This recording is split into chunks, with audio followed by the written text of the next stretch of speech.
15 বছরে অনেক অনেক প্রচার করে গেছি যে জিনিসগুলো আমাদের প্রচার করা উচিত ছিল না, গভীরে গিয়ে সত্যটা জেনে মানুষকে জানানোর উচিত ছিল। আমরা অনেক মাধ্যম কিন্তু জুলাই আগস্টের গণ অভ্যুত্থানের খবরও প্রচার করি নাই, অনেক মাধ্যম একেবারে সাইলেন্ট ছিলাম শেষ দিনের আগের দিনটা পর্যন্ত। তাদেরকে কিন্তু কাউকে অনুতপ্ত হতে দেখি নাই।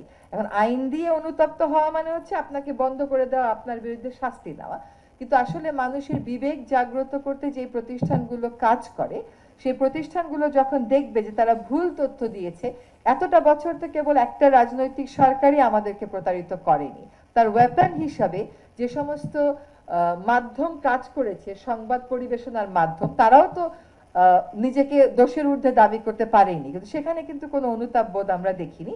এখনো কেন চলছে? চলছে তার কারণ হচ্ছে অর্থ আছে, অর্থ তো ছিটিয়ে দেওয়া হয়েছে। এবং কেন সরকার তার সাথে কম্পিট করে পারছে না?